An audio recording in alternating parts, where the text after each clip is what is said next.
This is the Radio X Evening Show, Thursday night, final one of the week, and what a treat. Tonight we have a very special guest, a singer, a producer, a writer, and now podcaster. Wow. Yeah. Am I happy with that? I think so. Anyway, thank you for the introduction. Ladies and gentlemen, it is Dan Smith from Bastille. Dan, how are you? I'm good, thanks. How are you? I'm really good. Last time I saw you, we were at a party. The party was a Wombats after party. Yes. I can't remember when it was, but it feels like a very long time ago. It would have been ages ago, wouldn't it? I didn't realise you were such good friends with Murph and the boys. Do you still hang out? Are you still talking? Yeah, in a really relatable story, Dan, the drummer, just picked up his old vintage organ from our studio the other week.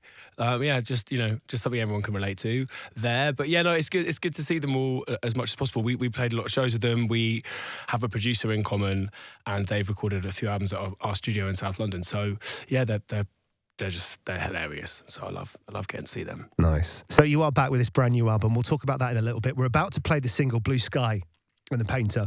I know you've talked already about this track. Yeah. But what has inspired it? Can you go into a bit of detail around The Painter and everything that comes along with that story? So I'll try and keep this brief, which I'm not very good at. But it's the album is called Ampersand, and it's about pairs of people or someone and an idea to do with them. So there's like Leonard Cohen and Marianne, there's like Marie Curie and polonium, and all these different pairs of people, Eve and Paradise Lost, that I think are really interesting, and wanted to find a kind of like what in their life or their experience kind of spoke to me. And this song is about the painter. This sounds so pretentious, I'm sorry. The painter Edvard Munch, who some people will know from painting The Scream, which like some other people might know from the emoji, The Scream. He was a very successful artist in his time in Norway, and he talked about having depression and the experience of his relationship with depression, which obviously isn't fun at all to live with, but he sort of credits a lot of the work that he was able to do that defined his life and enabled him to sort of have the career he had and the reputation he had. He sort of credits his depression with that. So I guess it's like the complicated duality of like having a thing that is both a real burden, but also in some ways, in a sort of twisted way, kind of helpful and enabling. It's so interesting because I've often thought about this, and I've thought about this a lot in the past few years as the conversation around mental health has come up, that so many people are in a position where who would I be without this is essentially the question that you have to ask yourself. Yeah. Would I be the same person? Or am I addicted to the idea that I have to be this kind of like, I don't know, emotionally unstable or emotionally roller coaster based person to create these things? Yeah. And if not, what does that mean for me? So in a way, I guess it's kind of asking, are we addicted to our sort of like diagnosis? Because sometimes I think people are, and that stops you from changing. Yeah. And also, and I always think about this, especially with artists and creatives in general, this idea that if I change, I lose all of these things about me that make me the person I am. But at the same time, does that keep you stuck? Yeah, it's really complicated, isn't it? I mean, I think there's so much to say there, but like the labeling of things, particularly when it comes to like health and mental health, like there's a huge conversation there about how helpful it is or not. You know, for some people, having a name for these things and a kind of quote unquote diagnosis can be massively liberating. For other people, it sort of puts you in a box and can be unhelpful and sort of overly defining. Also with artists, I think there's so much about the idea of like the tortured artist, the tortured poet, the tortured musician, you know, that people maybe because it's a trope, like lean into it a bit, and that can be really unhelpful. And, you know, I think there's the conversation at the moment that's really important happening around like, how much should you sacrifice for like quote unquote your art or your work or whatever? Like it's these things are complicated, and they always have been, and they continue to be. And you know, in modern life and modern society, and the way that we digest everything, it's even more complicated for those involved, for those on the outside looking in. So yeah, I guess this song, in a way, kind of speaks to that. And I think with everything on this album, I guess the point was to sort of humanize these people from the past, these people who kind of have a reputation for one thing, but obviously, like all of us, are so much more. There's the messy complications of life. There are the people in the lives of these creatives, of these scientists, of all these people that achieved amazing things. Like, it takes a lot. It takes a village for anyone to achieve anything. And so I guess, yeah, this album, this song is just about, not in a kind of big preachy way, just trying to tease out like the honesty, the humanity, the moments, like be they kind of anxious moments or romantic moments or, you know, creative moments or whatever, like all of these things, to try and sort of tease that out and find a way to sort of express that in these songs. But also, and it makes it sound so up his own arse. It's actually like, yeah, we want to make a kind of really beautiful album, and have fun with it. But yeah, there's lots of sort of conversations to be had. There's a line in the song that's like, "Would I be who I am without the sadness in me?" which kind of sums it up, I think, for a lot of people. Mm. And do you think then that the Pixies thing, kind of "Where Is My Mind," is that sort of a known? Do you think that's a known enough song for people to get that reference? Yeah, I think so. I mean, it's very known to me. yeah, me too. I just that's my experience of music in the world. Yeah, I love that song so much. So it's like heavily tipping our hat to that tune. Yeah, and I think, you know, everything that comes with it as well, like, you know, the sound of it, what that song's about. I love like dragging old people from previous eras like into the modern day. I think loads of TV at the moment does it really well. Loads of films like The Favourite.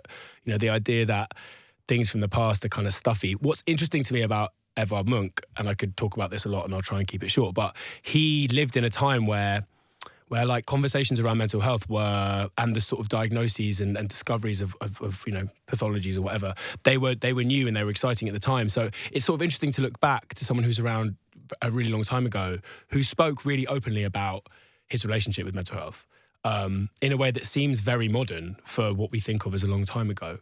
So yeah, he had loads of great quotes talking about it, and that's, I guess, I've just read a few of them and wrote a song. What can you tell us about this album then? Can you give us a bit more of I know it's sort of a difficult description, and I know you're sort of very aware of time, but... Yeah, it's what is it? So it's 14 story songs, and I guess it's all, I recorded it with some friends in February and March. We went away for 3 weeks to record it, and it's mostly sort of live. Yeah, I guess it's a series of short stories about all these different people I think are fascinating, but also just a bunch of hopefully really great songs. And I guess it leans a bit more inward. It's quite intimate, it's quite raw.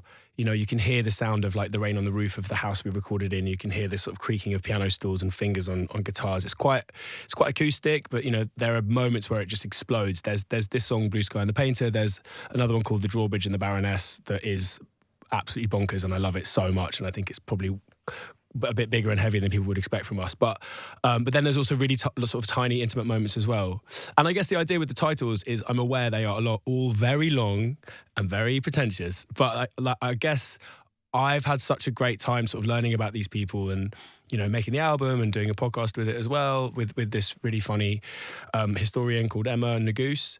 And with it all, it's been this, you know, there's a big sort of world of stuff to dig into if anyone cares, but I'm obviously not assuming that they do. But with the titles, I think, you know, they're there to be searched for. If you want to go down the same rabbit hole that I did and find out about these people and their lives, like, they're amazing, they're really fascinating. And I think it's not a history lesson, this album, at all. It's just a bunch of hopefully really great songs. But yeah, sonically, it's kind of, it brings in so much and so many influences, but it's definitely on the more, you know, it's different to a Bastille record. I think it's a bunch of the songs we just did, 3 people in a room together. And yeah, so there's all these different kind of elements to it, but it's much sort of rougher and rawer, and I'm super proud of it. I had the best time making it with some really amazing musicians and friends, and the whole world around the album, you know, the sort of the illustrations and the printing and the videos and the short films and, you know, anything and everything we've been able to make around it has been amazing. I tried to treat it like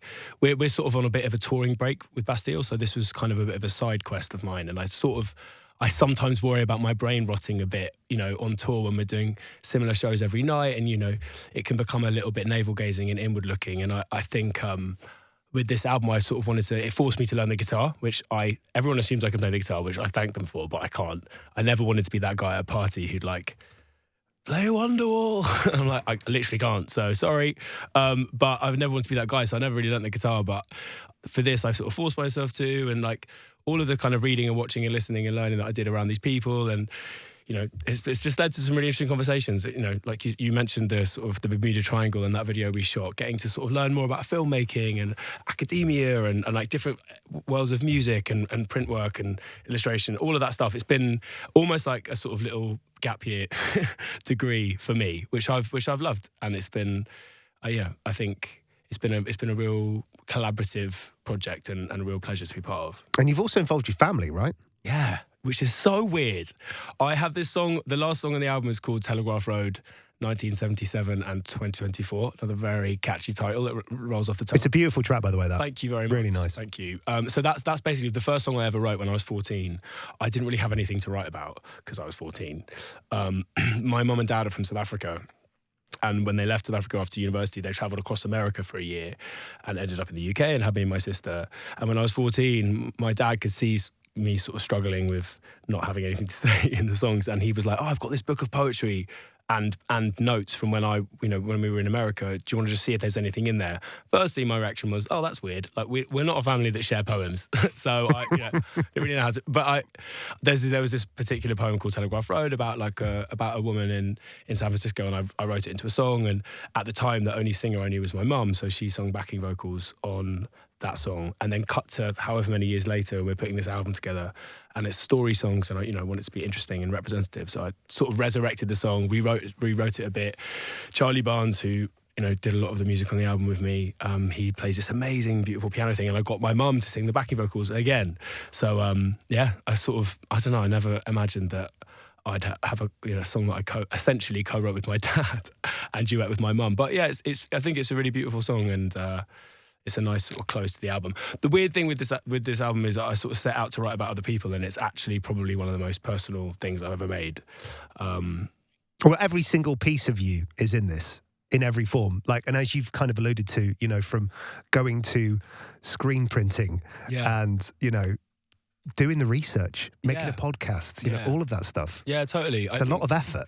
It has been a lot of effort, but I think, putting out music is a weird thing anyway. Putting it out in 2024 is odd, and I think for me it was just wanting to make the most out of it for myself and for the other people involved, make it as like positive and interesting and fun and experience for everyone, because it's such a privilege to get to release music like this, and to do this it's not something that I take lightly. So I just wanted to try and, I don't know, I'm also really annoying and probably way too much of a nerd. So the opportunity to get to do all these things is exciting to me. I want to make them good and interesting, and yeah, it's been fun. And just to touch really briefly on the live shows that you mentioned, that's been really fun. It's been like a bit of a supergroup. I've kind of pulled together a bunch of upcoming artists and people who are in their own right kind of amazing songwriters and artists, and getting to do this sort of like 5-piece close harmony, I don't know, like modern Crosby, Stills, Nash and Young, Boy Genius-y kind of thing has been amazing and like a really fun thing to be a part of. So yeah.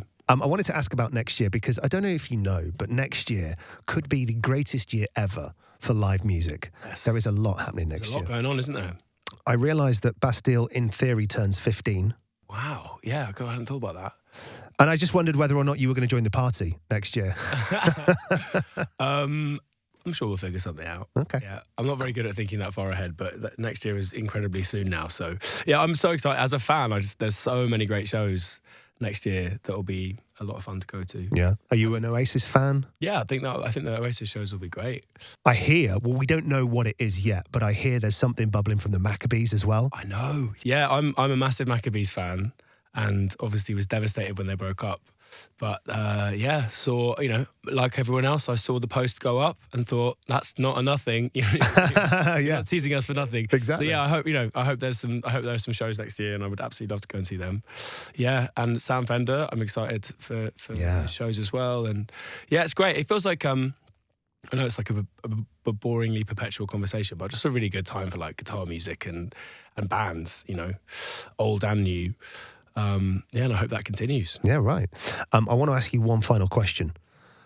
We here have a young man by the name of Ed Gamble, who I'm told was in your class at school. Yeah. You and Ed went to school together? We did, yeah. What was Ed Gamble like at school?